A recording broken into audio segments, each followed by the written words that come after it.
As I start speaking, I did have a speech ready when I came, thinking that members of the proposition would come up with lots of facts. They would, unlike Salmanji said to us, come up with fake news, fake futures or fake promises. So I was hoping that I would have a whole list of facts that I could come and rebut when I came here. Having listened to the first three speakers, I haven't heard a single fact yet. All I've heard is Modi didn't do this, the BJP government didn't do this, it's all proven. Where is it proven? Because you say so? Because Google says so, and I know, Chaitanya, you use Google for your references. I warn you, that's dangerous, because you've already got a fact about me wrong. But I thank you for it. You said I'm a financial consultant with only 50 hits. Suddenly, I'm sure I'll get lots more hits for financial stuff. I have nothing to do with finance. I'm a lawyer by background. So thank you. And now that an Oxford Union lawyer has said to me that I'm a finance person, I'm sure I'm going to get thousands of hits now. So thank you for that. The reason I say that is that in all these discussions about India, it scares me. It scares me how many people believe what they read. And I say that for all of you on both sides. What is written is not always true. So what I want to talk about is what is real for me. And I'm slightly different. I have a declaration to make here. I'm not part of the Oxford elite. I'm not part of the rich Indian elite. And I have no conflict of interest here. I'm not going for political positions either in India or in UK. So when I speak from a real life experience of being both an Indian and being in Britain. And I'll tell you what my experience has been. The other difference is I was born when, Chaitanya, you were probably still in nappies, unfortunately. I was around in India. I grew up in a place called Hyderabad, which some of you may know. Hindu-Muslim riots happened well before Modi, okay? And they will happen after Modi if we do not have confidence in the Indians of that beautiful message that you said, unity in diversity.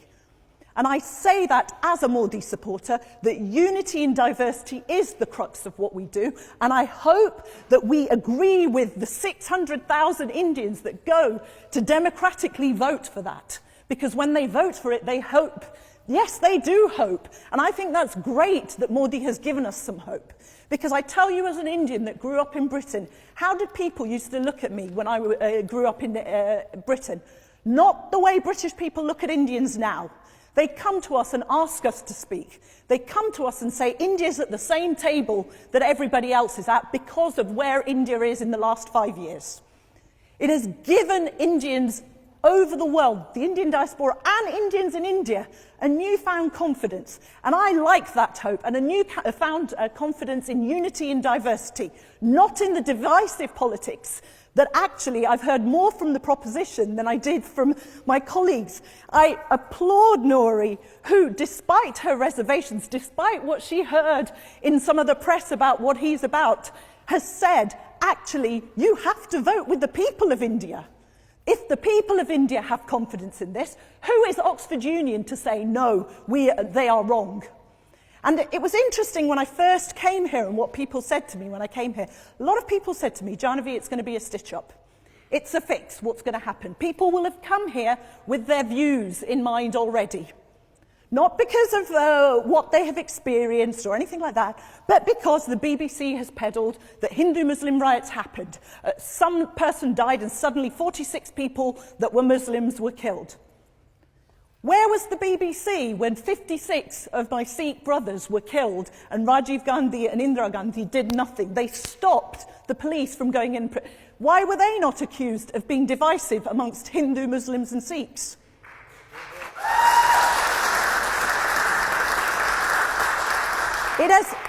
It is unfortunately a realism that there is division, and this is something we need to tackle with real truth, not with rhetoric. And please don't divide us by just making people out to be on one side or the other, because we're not.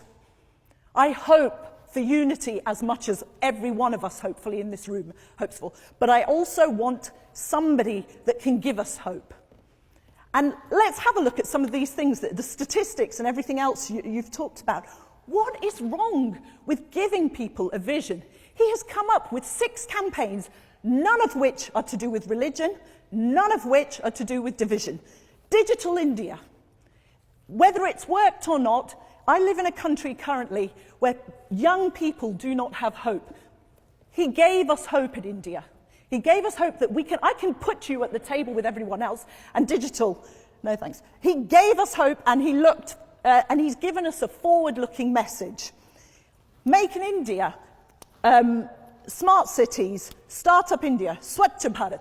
And let me talk, again, I'm one of the few on this panel here that come from a generation and that is a woman. I can tell you, when I was growing up in India, and when we used to go to India, I wasn't, as I said, part of the rich elite or anything. We were part of the poor that grew up. My parents were fortunate enough to be professionals and therefore got out of that poverty. But a lot of my family is still there in India, and I can tell you the difference now for them.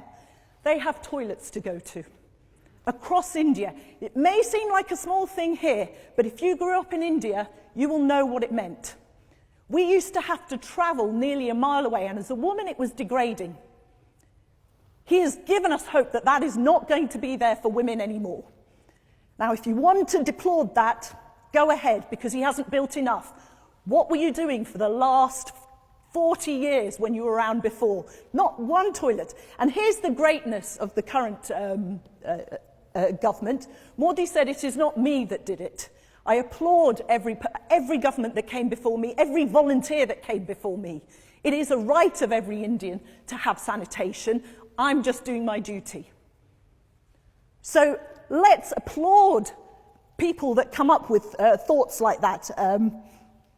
Economy. Let's have a look at the economy then as well.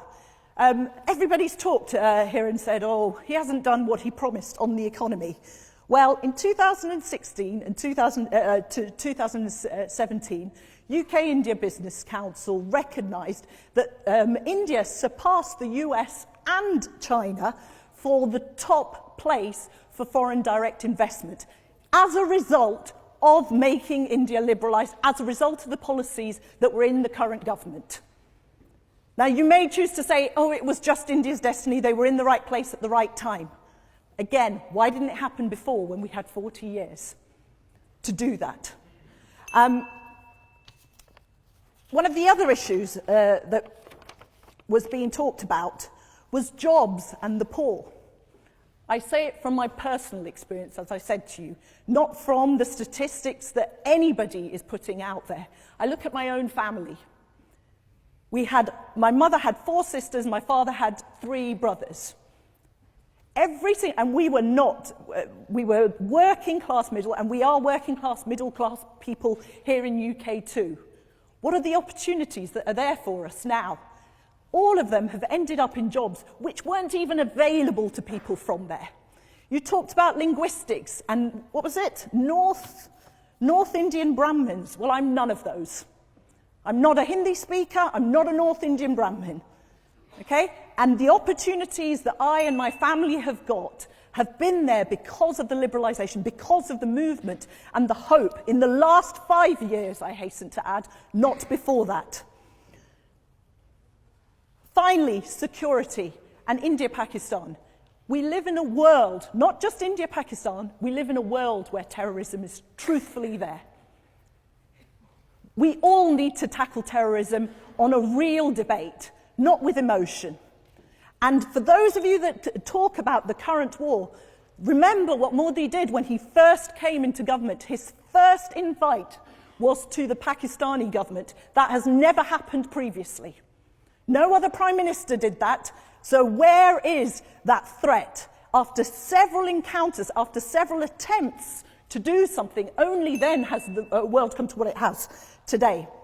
So yes, let's talk India, but let's talk India not from these perched and beautiful places in Oxford Union. Let's talk about it, talking to the real people in India who hope has been given to. Finally, I wanted to end on a nice little story that I heard because I compare everything that's going on in India to what's going on in Britain and globally, and that's a side that we should not forget, where India's position is in the globe. And I remember many people, when the Brexit vote happened and things were happening, people were talking about, there was a joke that was going around, that all the world leaders are sitting at a poker table trying to decide who's the most stupid. And they said, England's taken an early lead with the Brexit vote, but don't worry, the US has the trump card. I'd like to add to that, finally, India and China also is at that table. We run a risk with China. They hide their cards, they have lots of things, and they play by their own rules. India, for years, had a ghulam. Now we've got a Raja who has people's hearts at minds. So let's look at the Indian people when we do a vote today, not on personalities, not on divisive rhetoric. Let's do it on what the Indian people need and what the world needs, because the world needs someone that will give us hope and that will do things not for personal selfish gain, but for everybody, for the whole of society, and actually for unity in diversity. Namaste, Sat Sri Akal, and Walaikum Salam.